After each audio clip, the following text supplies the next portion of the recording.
सनई चौघडे मालिकेच्या येणाऱ्या भागात आपल्याला जबरदस्त ट्विस्ट बघायला मिळणार आहे. तो म्हणजे की लवकरच जय आणि शर्वरी एकत्र येऊ शकतात. कारण मालिकेत तेजस्विनीने म्हणजेच की जयच्या आईने खूप मोठी अट घातलेली आहे. तुम्हाला माहितीच असेल की मागच्या एपिसोडमध्ये तेजस्विनीने फायनली गौतम आणि आसावरीच्या लग्नासाठी होकार दिलेला असतो. परंतु तिने एक मोठी अट घातलेली असते आणि ती अट म्हणजे की जोपर्यंत माझ्या मोठ्या मुलाचं जयचं लग्न होत नाही, तोपर्यंत मी माझ्या गौतमचं कोणासोबत लग्न लावू शकत नाही. अशा पद्धतीची अट तेजस्विनीने घातलेली असते आसावरीच्या घरच्यांना. आणि मालिकेत दुसरीकडे आपल्याला हे देखील बघायला मिळतं, की जय आणि शर्वरीची जवळीक एकमेकांसोबत वाढत चालली आहे. म्हणजे होतं काय, की ज्या दिवशी शर्वरी आणि पमा तेजस्विनीच्या घरी आल्या होत्या आणि फायनली तेजस्विनीने होकार दिला गौतम आणि आसावरीच्या लग्नासाठी. त्या दिवसानंतर रात्रीच्या टाईमला जय आणि गौतम आलेले असतात आसावरीच्या घरी तिला भेटण्यासाठी. त्यावेळेस गौतम येतो, आसावरीला भेटतो, तिला मिठी मारतो. त्यानंतर ते स्वामींच्या समोर हात जोडून उभे राहतात आणि त्यावेळेस मग देवाचे आभार मानतात, की ते दोघं एकत्र आले आणि त्यांचं प्रेम जिंकलं. परंतु त्याच वेळेस जय जो आहे तो तर त्याच्या गाडीजवळ थांबलेला असतो आणि मग शर्वरी जशी त्याला पाहते, तिचे असे डोळे फुलतात आणि ती पळत-पळत त्या जयकडे जाते आणि जयला अशी डचकावते, घाबरवते आणि त्यानंतर ती जयला ज्या प्रकारे तिने घाबरवलं, त्या गोष्टीचा जयला बदला घ्यायचा असतो. मग जय देखील असं नाटक करतो शर्वरीसमोर, की "तू मला घाबरवलं ना?" तर तो मनातल्या मनात असा विचार करतो, "आता मी पण हिला घाबरवतो." आणि जय मग शर्वरीला बोलतो, "आता अंधाराच्या टाईमला तुझ्या मागे भूत वगैरे काहीच नाहीये." त्यावेळेस शर्वरी बोलते, "हां, हां, मला तो घाबरवण्याचा प्रयत्न करतोय का? माझा नाही भूतावर विश्वास." जय बोलतो, "ठीक आहे, मग तू तुझ्या मागे वळून बघू नको. त्या पांढऱ्या कपड्यात जे आहे ना, त्या व्यक्तीला तू बघू नको. बिलकुल वळू नकोस." असं जय बोलतो एकदम घाबरून आणि त्यावेळेस मग शर्वरी खरंच घाबरायला लागते. ती अशी मागे वळून पाहते. तेवढ्यात दुसऱ्या बाजूने जय असा तिच्या पाठीवर हात लावतो आणि मग शर्वरी घाबरते आणि सरळ जयच्या मिठीत जाते आणि एवढी ती घाबरलेली असते आणि मग त्या दोघांचाच रोमॅन्स सुरू होतो. दोघे एकमेकांना बघत राहतात. दोघे एकमेकांच्या प्रेमात हरवून जातात आणि मस्त म्युझिक सुरू होतं. आसपासच मग जे आसावरी आणि गौतम पण असतात, ते मग जय शर्वरीकडे येतात आणि मग शर्वरी जी आहे, ती मग मज्जा घ्यायला लागते गौतमची. ती म्हणते, "काय जीजू, काय चाललंय? तुम्हाला राहवत नाहीये का आसावरीशिवाय? मी काय म्हणते, तुम्ही येऊन आमच्याच घरी राहा." असं शर्वरी गौतम खानोलकरला बोलते. ती बोलते, "तुम्ही येऊन आमच्याच घरी आसावरीसोबत राहा आणि लग्न झाल्यावर तुम्ही आसावरीला तुमच्या घरी घेऊन जा." असं बोलून ती गौतम खानोलकरची चांगलीच खेचत असते आणि त्यावेळेस आपल्याला असं बघायला मिळतं, की त्यावेळेस तर गौतम आणि आसावरी, जय आणि शर्वरीला काही बोलत नाहीत. पण ते दोघं एकमेकांमध्येच हरवले होते. एकमेकांसोबत चेष्टा-मस्करी त्यांची चालली होती आणि त्यांनाच लक्षात येत नाही, की दोघे एकमेकांच्या ऑलमोस्ट प्रेमात पडत चाललेत. दुसरीकडे आपल्याला हे देखील बघायला मिळतं, की तेजस्विनीच्या घरी वेगळाच प्लॅन, कटकारस्थानं सुरू झालेली असतात.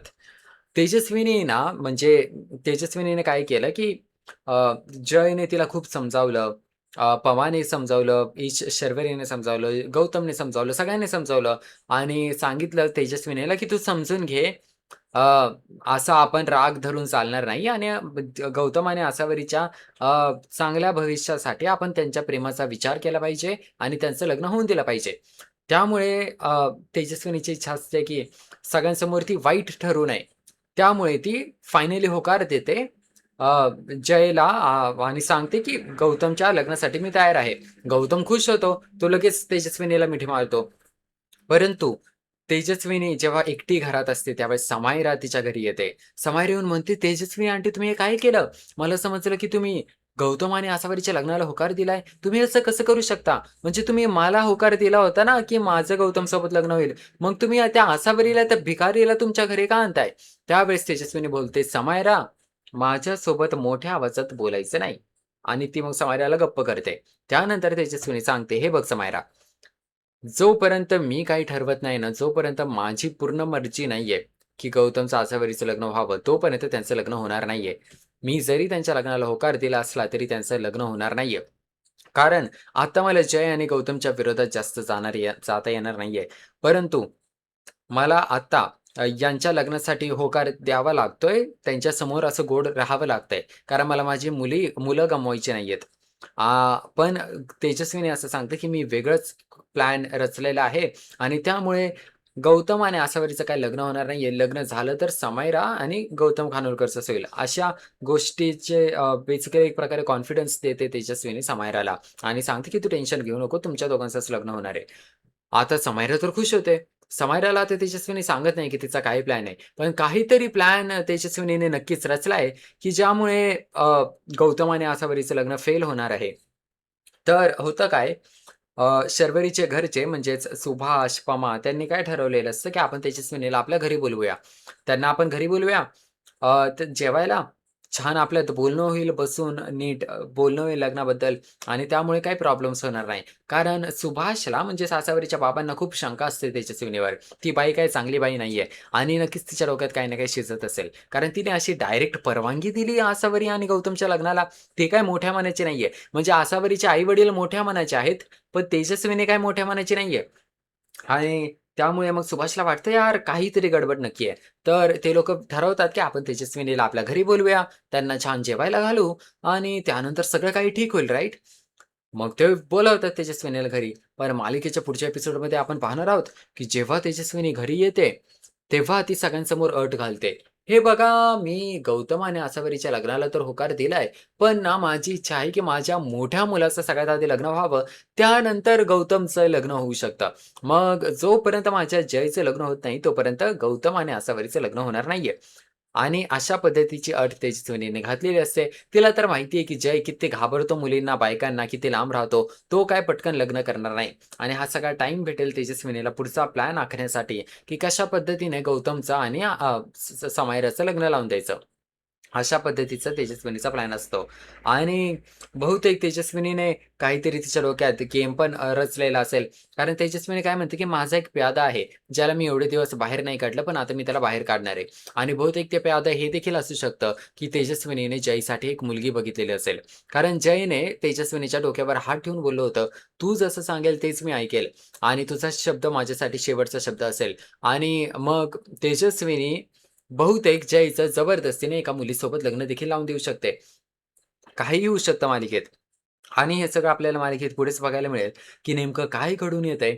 कशा पद्धतीने जयवर आता ही अट तेजस्विनी घालतीये आणि तेजस्विनीचा प्लॅन कसा फ्लॉप होतोय? कारण आपल्याला तर माहिती आहे, की जयचं जर लग्न झालं तर कोणासोबत होणार आहे? होऊन आपल्या हिरोईनसोबत म्हणजेच शर्वरीसोबत होणार आहे. तेजस्विनीला तर माहितीच नाही, की जय कुठेतरी नकळत का होईना, पण शर्वरीच्या प्रेमात तर पडलाय ना, त्यामुळे लग्न झालं तरी त्यांच्या दोघांचंच लग्न होणार आहे. आता हे बघणं खूप इंटरेस्टिंग ठरणार आहे, की अ, गौतम आणि आसावरीचं लग्न होण्यासाठी जय काय प्रयत्न करेल? अ, बहुतेक जय काहीतरी सॅक्रिफाईस देखील करू शकतो, त्याग देखील करू शकतो, की माझ्या भावाचं लग्न व्हावं म्हणून तो कोणत्याही मुलीशी लग्न पण करू शकतो. जयचं काही सांगता येत नाही. परंतु आता हे सगळं बघणं खूप इंटरेस्टिंग ठरणार आहे, की तेजस्विनीने हा जो प्लॅन रचलाय, की आपण गौतम आणि आसावरीचं लग्न फेल करण्यासाठी अशी अट घालूया, की जयचं लग्न होणार नाही तोपर्यंत माझ्या दुसऱ्या मुलाचं लग्न होणार नाही. पण हा सगळा जो प्लॅन आहे तो तेजस्विनीच्याच अंगाशी येणार आहे. तीच तोंडावर पडणार आहे. पण ती कशी तोंडावर पडते हे सगळं बघणं खूप इंटरेस्टिंग ठरणार आहे. तर या सगळ्या परिस्थितीवर तुमचं नेमकं काय मत आहे मला नक्की कमेंट करून सांगा. मी असेच मालिकांचे अपडेट्स घेऊन येत असतो. तुम्हाला सांगत असतो मालिकेत आत्तापर्यंत काय झाले, पुढे काय-काय होणार आहे. त्यासाठी आपल्या YouTube चॅनलला सबस्क्राईब करा. आपल्या चॅनलचे लवकरच 500 सबस्क्रायबर्स होणार आहेत.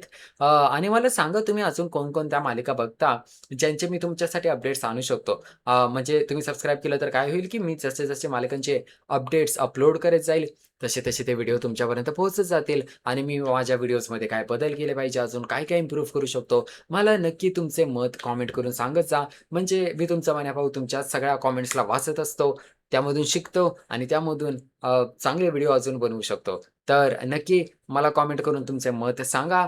आपल्या चॅनलला सबस्क्राईब केलं नसेल तर नक्की सबस्क्राईब करा. आपण भेटूया या मालिकेच्या पुढील भागात आणि पाहूया, की नेमकं या सगळ्या तेजस्विनीच्या ज्या घातलेली अट आहे तिची, त्या अटमधून कसा सगळे लोकं मार्ग काढता येते.